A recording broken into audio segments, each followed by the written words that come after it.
Singhbhum chamber में जिला police के साथ व्यापारी और उद्यमियों का सीधा संवाद हुआ, जिसमें जमशेदपुर शहर के एसएसपी किशोर कौशल ने कहा कि किसी भी शहर, राज्य और राष्ट्र के विकास में व्यापारियों का महत्वपूर्ण योगदान होता है। उनकी सुरक्षा हमारी प्राथमिकता है।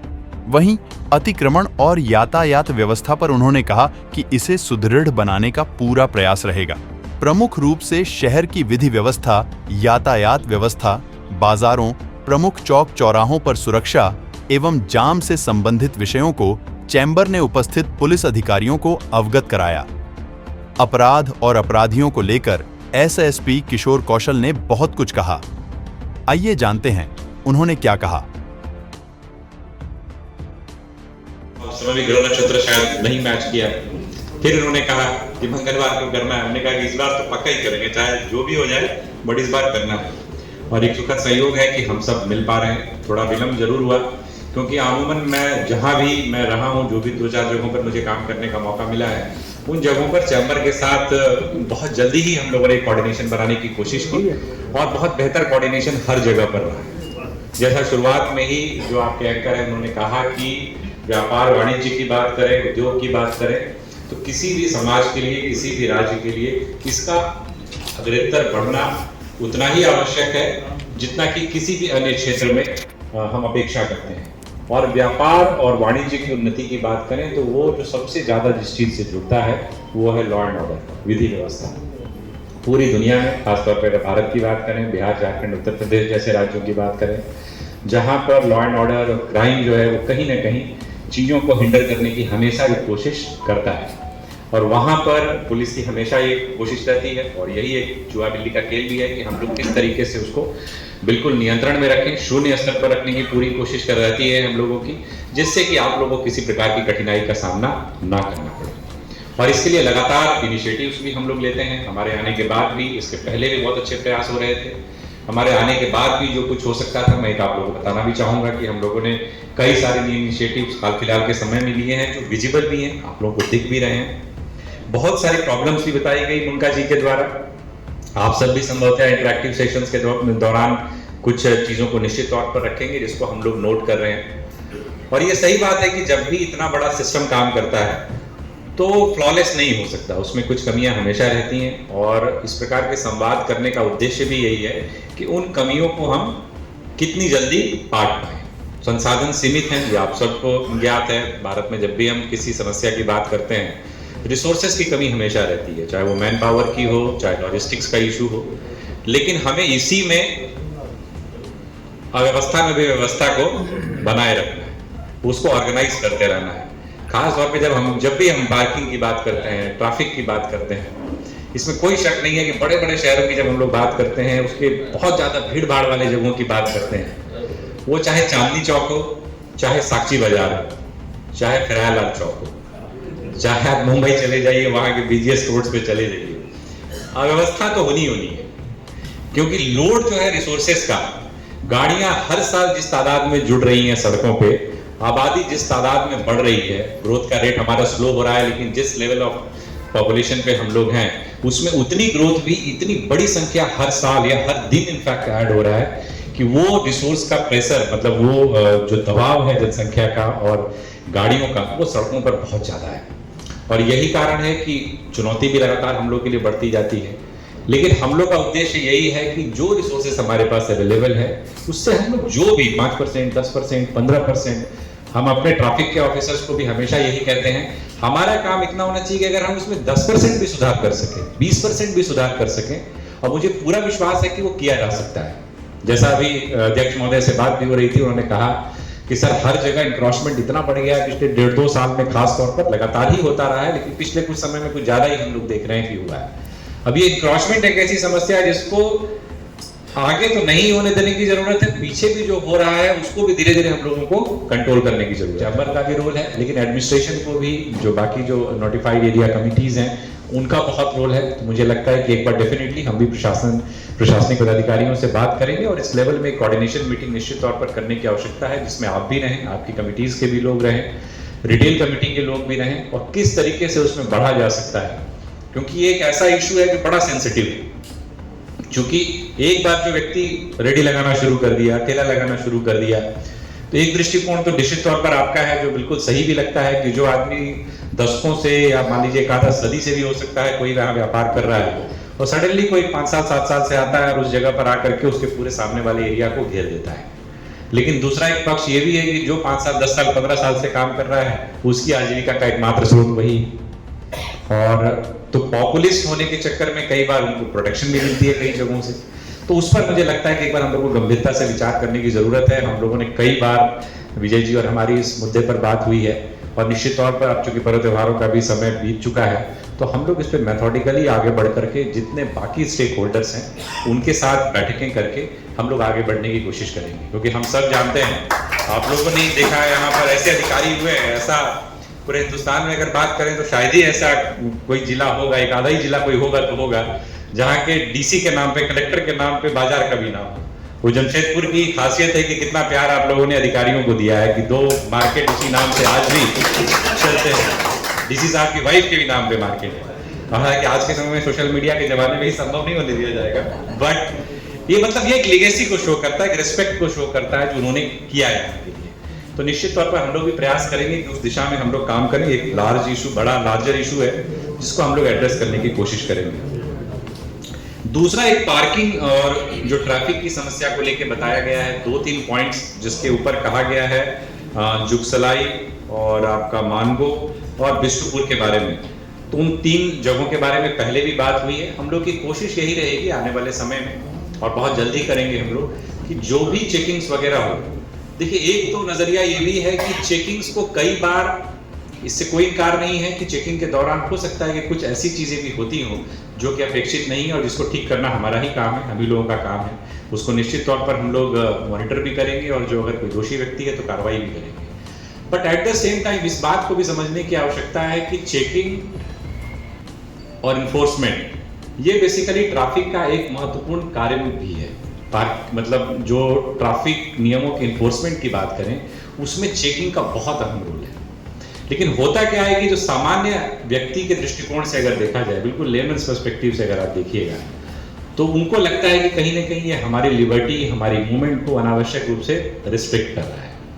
लेकिन मैं हर जगह कहता हूँ, यहाँ भी आप लोगों से यही अपील करता हूँ, आपसे भी, पब्लिक से भी, कि अगर चेकिंग में कहीं कोई गड़बड़ी है उसको डेफिनेटली सामने लाएं, हम लोग उसको ठीक करेंगे। ये भी हम लोग की पूरी कोशिश रहती है कि चेकिंग के कारण जाम न लगे, उस बात का भी ध्यान रखा जाए। बट चेकिंग्स को एट द सेम टाइम लगातार बनाए रखना भी जरूरी है, जिससे कि लोगों के अंदर जो ट्रैफिक रूल्स को लेकर के जो अवेयरनेस है या एक डिटरेंस के तौर पर वो चीज जरूर काम करे। तो हमारे भी उसमें टारगेट्स होते हैं जिसको अचीव करना जरूरी होता है। लेकिन डेफिनेटली आप लोग की जो डिमांड है रैशनलाइजेशन की, अगर उन पॉइंट से कुछ इधर करने की बात है, उसमें अगर कोई हैंकी पैंकी की बात है, तो हम लोग अब यही करने जा रहे हैं कि जिन भी जगहों पर चेकिंग हो वो जाम का कारण ना बने। सेकेंड नंबर बात, वो सीसीटीवी जिन जगहों पर है और अगर नहीं है तो हम लोग जल्दी वहां लगवाएंगे जिससे कि सीसीटीवी की निगरानी में वो चीज हो। और थर्ड नंबर, जो हम लोग के पास आज के डेट में बॉडी कैमराज है, तो बॉडी कैमराज इन जो जगहों की आप बात कर रहे हैं उन जगहों पर हम लोग बॉडी कैमराज वहां पर उन लोगों को देंगे, जिससे कि अगर किसी प्रकार का किसी को शिकायत हो वो तो चीजें ऑटोमेटिकली रिकॉर्ड होती रहेंगी। ये मैं अपने रांची के अनुभव के आधार पर आप लोगों को बता रहा हूँ कि वहां पर भी आप देखिएगा तो जो सिटीजन वर्सेस पुलिस वाला जो सबसे ज्यादा मामला होता था वो ट्रैफिक को लेके ही होता था, क्योंकि अगला कह रहा है कि हमने रेड लाइट क्रॉस नहीं की, ट्रैफिक वाले बोल रहा है आपने जंप मारा है। अब वो आदमी आरोप लगा रहा है कि ट्रैफिक कांस्टेबल पैसा मांग रहा था, हम नहीं दिए, इसीलिए हमारा चालान कर रहा है। वो बोल रहा है नहीं सर, ये तो सही में जंप किया था। अब कोई साधन है नहीं प्रूव करने का, अगर आज से आप 8 साल पहले की बात करिएगा तो। बट आज के डेट में कोई बंदा ये क्लेम कर ही नहीं सकता। आज के डेट में उसको रोकने की भी जरूरत नहीं है। अगर आप लोग रांची जाते ही होंगे अक्सर, आप जाएंगे, अगर आप क्रॉस करेंगे, वायलेट करेंगे रेड लाइट को, तो ऑटोमेटिकली आपके पास जो है मोबाइल में आपके पास चालान आ जाएगा। तो टेक्नोलॉजी हम लोग को ये लिवरेज देती है कि हम लोग इस तरीके से चीजों को इन्फोर्स कर पाए। तो तकनीक का यूज करके हम लोग इन चीजों को मिनिमम लेवल पे लाने का पूरा प्रयास करेंगे। और इस चीज के लिए सरकार के लेवल से भी प्रयास हो रहा है कि जिस प्रकार से रांची में एक सीसीटीवी का एक पूरा गवर्नमेंट की तरफ से एक मॉडल लागू किया गया, उस तरीके से और भी बड़े बड़े शहरों में हो, उसके लिए डीबीआर भी तैयार हो रहा है। और मुझे लगता है कि आने वाले समय में कम से कम जमशेदपुर, धनबाद, देवघर, हजारीबाग ऐसे बड़े शहरों में तो ये व्यवस्था आप लोगों को जल्दी दिखेगी, तो ये ट्रैफिक वर्सेस जो सामान्य नागरिक का जो एक संघर्ष है वो न्यूनतम स्तर पर निश्चित तौर पर आएगा। पार्किंग को लेकर के और ट्रैफिक को लेकर के इन दो चीजों के बारे में मैं आप सबसे गुजारिश करूंगा, और अपने जो बाकी लोग हैं, क्योंकि बहुत सारे मेंबर हैं आपके, आप उन लोगों से जरूर संपर्क करके, क्योंकि हमने एक चीज देखी है कि स्थानीय स्तर पर जो व्यक्ति है वो जितना बढ़िया गाइड कर सकता है, जितना बढ़िया इनपुट दे सकता है, उतना अच्छा कोई भी एक्सपर्ट नहीं दे सकता, क्योंकि वो डे टू डे उस प्रॉब्लम को फेस करता है। हमने 2-3 जगहों पर देखा, मैं थोड़ा सा उदाहरण देता हूँ, जो धनबाद गया, समुदाय के साथ मिलकर के, चैम्बर के साथ मिलकर के, डिफरेंट स्टेक होल्डर्स के साथ मिलकर के करें, और यही प्रयास रहेगा पुलिस का कि लगातार जो है जो डिफरेंट स्टेक होल्डर्स हैं, इसमें चैम्बर बहुत इंपॉर्टेंट है, उनके साथ एक कोऑर्डिनेशन में हम लोग एक मिलकर कार्य करें और क्षेत्र और शहर को और बेहतर बनाएं, जिससे कि व्यापार, वाणिज्य या तमाम तरह की आर्थिक गतिविधियाँ हैं यहाँ सही तरीके से चलती हैं। Singhbhum chamber of commerce industry नित्य अपने व्यापारी उद्यमियों और जमशेदपुर की जनता की संरक्षण, व्यापार उद्योग विकास के लिए अनेकानेक कार्यक्रम करती रहती है। उसी के तहत एक आज ये जिला पुलिस के साथ सीधा संवाद कार्यक्रम आयोजित किया गया। हम लोग पीरियडिकली करते हैं। एसएसपी साहब, CDSP साहब नए ज्वाइन किए, तो उनके सामने जो भी हम लोगों का ऑब्जर्वेशंस है, चाहे लॉ एंड ऑर्डर के मामले में हो, चाहे ट्रैफिक के मामले में हो, चाहे साइबर क्राइम के मामले में, हम लोगों ने अपने सदस्यों के साथ यह साझा किए और इनकी द्वारा जो उल्लेखनीय कार्य किए गए हैं इनकी टीम के द्वारा उसको प्रशंसा की गई है।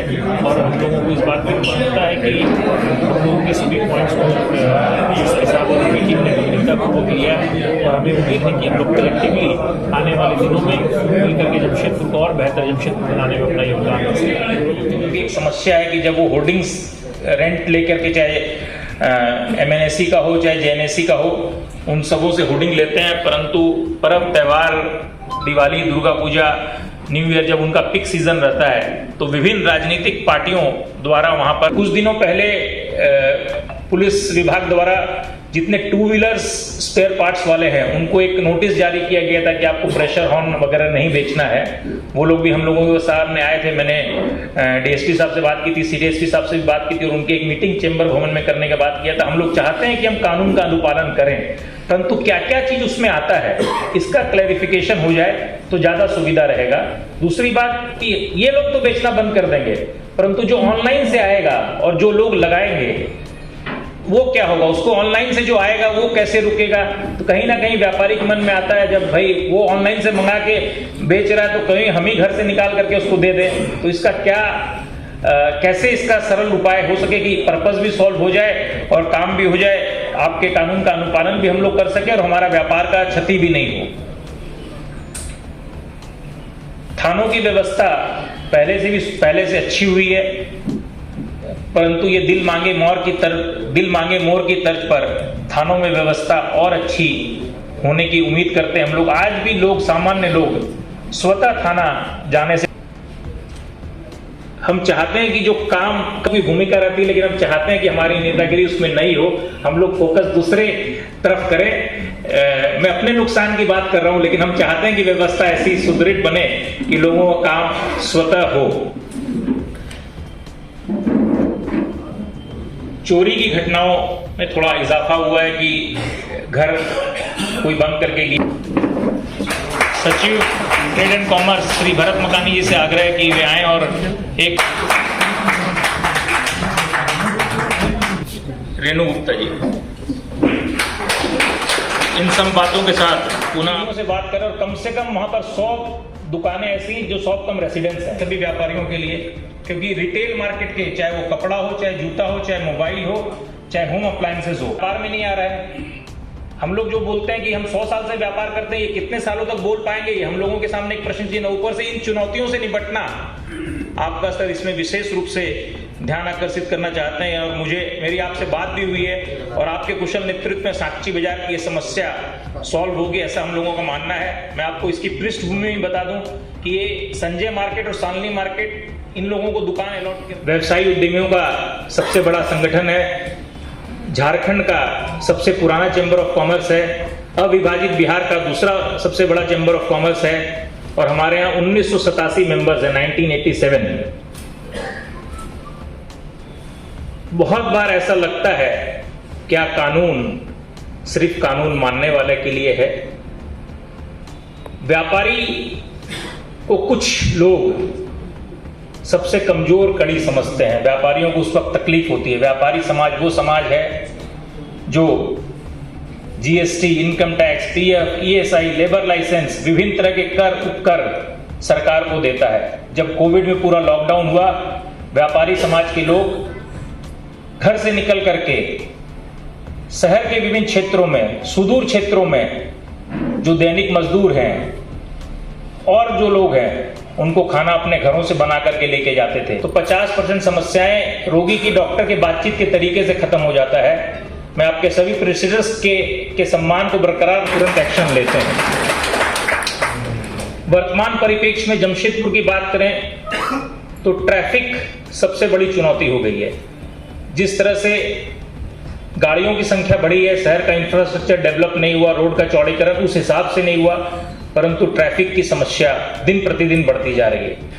हम ये जानते हैं कि ट्रैफिक पुलिस की कमी है, जितनी संख्या की आवश्यकता है उतनी नहीं है। हम अभी पिछले महीने डीजीपी साहब से मिले थे रांची में, उनका भी ध्यान आकृष्ट किए, परंतु आप लोगों की ये मजबूरी के जो संख्या उपलब्ध है उसी के अंदर आपको मैनेज करता है। परंतु जनता का ये कहना है, लोगों का ये कहना, और मैं भी इस बात से सहमत हूं कि ट्रैफिक पुलिस की चेकिंग जहां होती है वहां पर तो 4, 5, 6, 7 की संख्या में ट्रैफिक पुलिस उपलब्ध रहते हैं और उनका पूरा ध्यान वसूली पर रहता है। कोई अगर रॉन्ग साइड आ रहा है तो उसको रोकते नहीं है, उसको आने देते हैं और उसके बाद उसकी वसूली के लिए तैयार रहते हैं। 3 प्रमुख केंद्र मैं आपके संज्ञान में लाना चाहता हूं। वैसे आपके संज्ञान में ही जुक्सलाई के सामने, वहां तो ऐसा चेकिंग होता है जैसे पता नहीं कोई मर्डर करके AK-47 लेके भाग रहा है क्या। दूसरा साक्षी मानगो पुल पार करके जो भी कंटेनर बना करके रोड पे चेकिंग हो रहा है। तीसरा साक्षी विष्णुपुर 56 बुक के सामने। और ये जहां पे ये 3 जगह ट्रैफिक पुलिस है जो चेकिंग के लिए, वसूली के लिए है, अगर उसके आसपास भी जाम रहता है तो ये लोग जाम हटाने के लिए प्रयास नहीं रहते। इनका केंद्र बिंदु ये रहता है। मैं अनिमेश गुप्ता जी की बहुत प्रशंसा करता हूँ कि बहुत सुलझे हुए पदाधिकारी हैं, बहुत सभी बातों को गंभीरता से लेते हैं, परंतु आवश्यकता इस बात की कि इन चुनौतियों को हम लोग सब मिलकर के कैसे निपटें और जनता को बड़े रूप में कैसे राहत दे सकें। मानगो पुल जब नो एंट्री खुलती है तो उस तरफ से मानगो से साक्षी आना अपने आप में एक डिफिकल्ट टास्क है। अधिकांश लोग तो ये पता कर लेते भैया नो एंट्री का टाइमिंग नहीं है, तब मानगो से लौटेंगे, क्योंकि वो आधा घंटा, 45 मिनट, 1 घंटा जाम में लग जाता है।